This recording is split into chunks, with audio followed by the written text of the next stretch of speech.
Lalmonirhat railway ডিভিশনের এরকম অসংখ্য রেল ক্রসিং রয়েছে যেখানে কোনো গেট নেই, এমনকি কোনো গেটম্যানও নেই। ফলে প্রতিনিয়ত এসব রেল ক্রসিংয়ে দুর্ঘটনা ঘটলেও কর্তৃপক্ষ দীর্ঘ সময়ও কোনো ব্যবস্থা গ্রহণ করেনি। লালমনিরহাট রেলওয়ে ডিভিশনে 540 কিলোমিটার রেলপথে রেল ক্রসিংয়ের সংখ্যা 1939টি।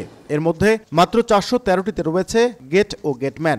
1166টি ক্রসিংয়ে গেট থাকলেও নেই গেটম্যান, আর 360টি উন্মুক্ত।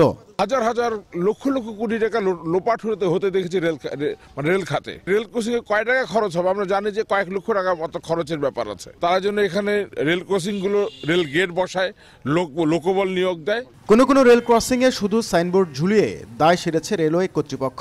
অরক্ষিত এসব রেল ক্রসিংয়ে প্রায় দুর্ঘটনা ঘটছে। স্থানীয়দের অভিযোগ, রেলওয়ে কর্তৃপক্ষকে বারবার জানালেও কোনো সমাধান মেলেনি। রিক্সা ভ্যান এদিক দিয়ে খুব অ্যাক্সিডেন্ট হয় এখানে শীতকালে। দেখাও যায় না গাছপালার জন্য ট্রেন কত দূরে আছে, দেখে যে সিগন্যাল নিয়ে যাবে এরকমও পাওয়া যায় না। অনেক সময় শীতকালে কুয়াশা থাকে। প্রতিটা মুহূর্ত গার্জিয়ানদের একটা ভয় থাকে এই জায়গাটাকে নিয়ে। এই জায়গাটা একটা গেটের খুব প্রয়োজন। এখানে কেউ খোঁজও নেয় না বা এখানে কারো কোনো গুরুত্ব নেই। তবে শিগগিরই ব্যবস্থা নেওয়ার আশ্বাস রেল কর্তৃপক্ষের।